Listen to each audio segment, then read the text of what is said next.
It's 1:15 a.m. in the morning. Frank is lying in bed, unable to sleep. Staring at the ceiling, he wonders if he has been talking to himself all this time. He has prayed, begged, and wailed in agony. But it appears life keeps breaking him open in the most painful places. Places he didn't even know he could bleed from. They said God was love. So why did love have to abandon him when he needed it most? He wonders if it's all been a hoax, this God thing. His heart swirls around in doubt, confusion, and the anger of divine betrayal.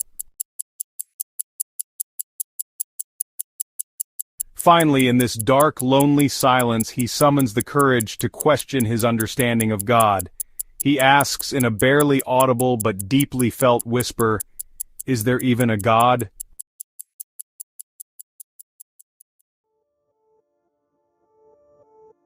From time immemorial, millions have asked and are still asking this question that has refused to die.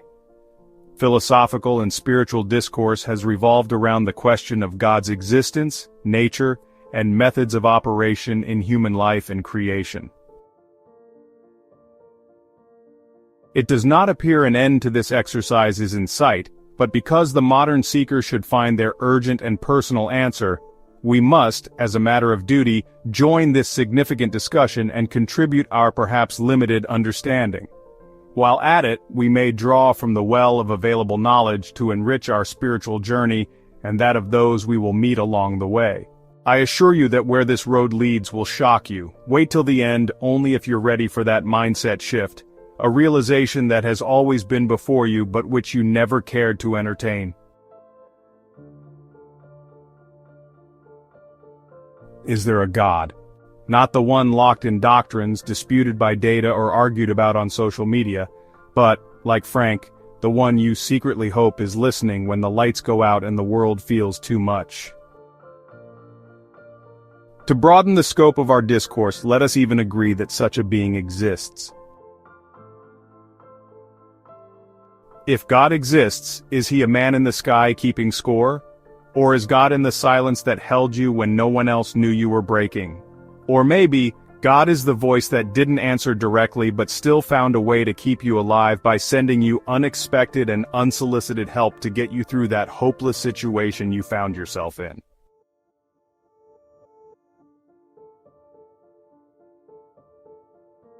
Is its existence confirmed as a reward you get from the slot machine of life when you drop prayer in the coin slot and pull the lever?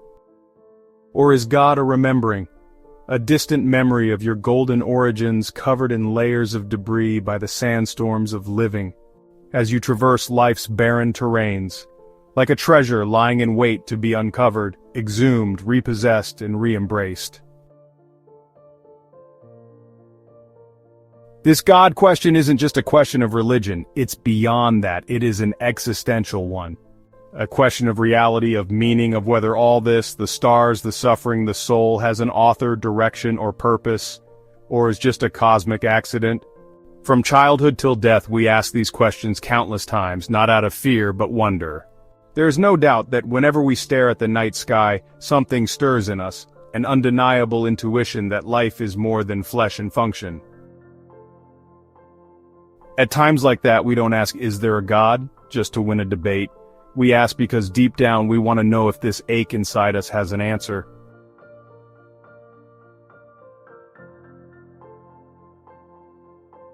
Some say God exists but as a father, others say God is a force. To some, God is consciousness, and to others, God is love itself. Could they all be right, or could they all be wrong? Mystics look for God in presence, while science looks for God in patterns.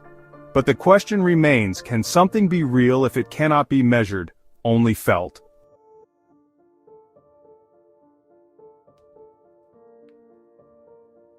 And what if God doesn't live in clouds or creeds, but in the quiet, in the crisis, in the breath you just took without noticing? What if God is not a noun but a verb, not a being but being itself? What if God is what remains after the ego dissolves, control fails, and you're finally quiet enough to hear the whisper underneath your fear? Think about it. Every culture, from the Amazon to ancient Egypt, carved this longing into stone, offered fire to the sky, and sang songs to something unseen. Why? Because we are wired to search for the source, our source.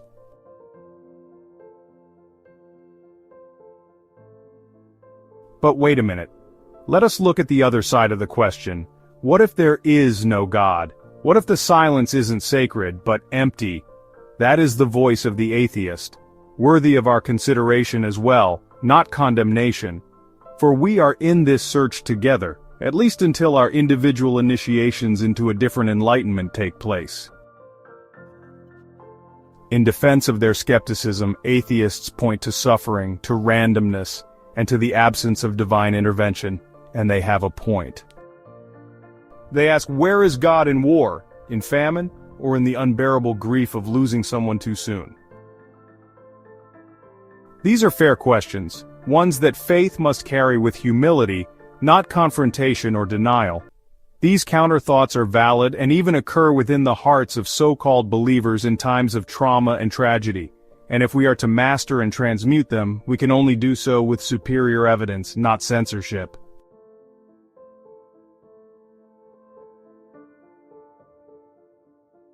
Yet something persists. While we debate and meditate on this awesome concept, even in the darkest places life insists on blooming. The flower still reaches toward the sun without knowing why. The heart still beats and heals without permission. We still forgive people who never apologize. We still create music, we still write poetry, and we still seek justice. All within an ordered universe we are almost always sure, with childlike confidence, will be here when we awake after each night of sleep. Each minute, each second, like atoms under a charge or force, something in us keeps rising. We still love, we still create, we still reach for beauty, even when the world tries to beat it out of us. Why do we bother? Because maybe, just maybe, we know there's something more, in the sheer simple isness of life. Maybe we bother because something in us believes, perhaps foolishly, perhaps divinely, that we are more than chemical chance. And in that stubborn belief, maybe we are the very proof of the God that we are seeking. The first and perhaps the surest proof yet. That's why an unfolding rose flower seeks no reason to justify its emerging beauty by logic. Its very existence and unfolding splendor are the proof of all it could ever say to any skeptic. So, is there a God? The truth is, no voice from the sky will answer this for you. But you can't ignore the question, not really. This question lives in your choices. It lives in your longing. It lives in your loving or hating, in your anger or joy, even in your doubt, for doubt cannot exist in a vacuum and needs its opposite, faith, to justify its existence. Even more intimately, this question lives in your ever-present hunger for something that this world, on its own, can't fully satisfy. The hunger that keeps drawing you out onto the winding path. The hunger that guided you to this video. I don't have a sermon, I don't promise any answers. I, like you, just have this ache, and this whisper inside me that won't die. Maybe it was never meant to die. It was given an eternal life, not to punish me, but to keep me mindful of my connection to something beyond facts and logic. With this in mind, maybe the deeper question isn't, is there a God? Maybe the better one is, where can I go that I won't find proof of God? Because each time you ask, is there a God? That may be that very God asking the same of you. If so, maybe God isn't found. Maybe God is remembered. When you finally come home to yourself, and if you agree, then this isn't a question of belief anymore, but a question of inward listening to what already exists. And I think you already know the answer. So, dear viewer, the question, is there a God, is not just a philosophical curiosity, it is a tectonic shift in consciousness, a shift so subtle and at the same time so profound that to pose it sincerely is to place oneself at the intersection of science, soul, and silence. This question does not belong merely to religion or belief systems, it belongs to the human condition, To ask it is to probe the deepest architecture of existence, not only what is, but also how we know, why we care, and what this life ultimately points toward. And anyone who utters this question is at a crossroad worthy of respect. What they are demanding is an initiation beyond words. It's that pure and also that simple. Ultimately, to ask whether God exists may actually be the wrong framing. The real invitation is this: what kind of being must I become to perceive God if it is real? For it does not appear that this concept of God reveals itself to everyone in the same way, all at once. It may not even reveal itself to the same person in the same way every time. Like the layered skins of an onion, each one peeled off reveals another shiny skin beneath. Each has its flavor and fragrance, but every revealed layer is saying the same thing: I am an onion.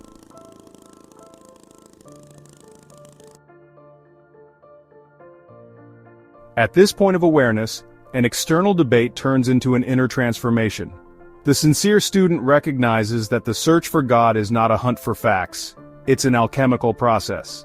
Like two stones rubbing on each other, the search reshapes the seeker, refining his instrument of perception, widening his scope of understanding, and deepening his roots of nourishment and support.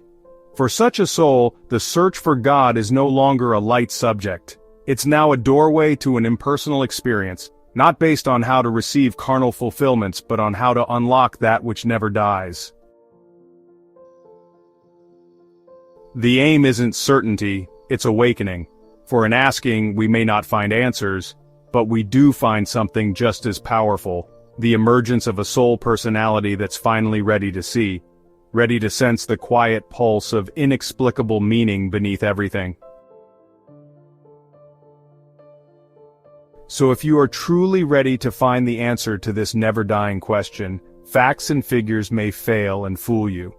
Human definitions of God may disappoint you. Your best bet is to embark on your own journey and write your answers for yourself. When the answers come, they will be uniquely tailored for your individual edification and growth, and no one else's. It will shock you that you may have never heard such answers given to any other seeker but you. Forget all you have been told. Start afresh as an uncertain child, with no preconceived notions of God. What was hidden from the wise and prudent is still being revealed to the babes and sucklings. And it will amaze you what is still being hidden from the so-called wise and prudent that the babes and suckling know for a fact. But that is a story for another day. For today, all you need is the courage to surrender and to let wonder flow in. Be ready to be awed beyond words. Treat yourself to that journey of childlike wonder, and come back here to tell us your unique story. That fresh start of a personal walk with God, as it reveals itself to you and you alone, in a language that only you will best understand, is the shift this video is offering to you. Can you break yourself free of all imposed and dogmatic preconceptions and speak to God like a child? The choice is yours, and there's no better time than now. After all is said and done, while you debate its existence, God and its million manifestations, one of which is you, who is questioning its existence, flow on with a casual glance and timeless, unapologetic grace right before your very eyes. In you, the divine had already proven its existence, if only you listened more than you talked. But don't take my word for it, find out for yourself. As dawn approaches and the first wave of sleep descends on him like a soothing cloud, Frank receives an epiphany, a voice that whispers a gripping paradox. How can you ask if you exist when the very question originates from the presupposition of your existence? Like a jolt in a sedative, he absorbs both the shock and the release. Even in that sleeping state, his spirit stops asking and wondering and starts being. Finally, he has that blessed assurance beyond logic. One that he knows he can't explain but is incontrovertible. The truth is that God is Frank and Frank is God. It always has been from the beginning, and it always will be. Forever and ever. The issue is that Frank, like so many of us, had forgotten, but God has not. Do you remember who you are? That is the answer you're seeking. So look no further. Just come back home. Like and subscribe if you found value in this presentation, and keep on being the earthly ripple of divine love as you remain blessed and renewed on all levels.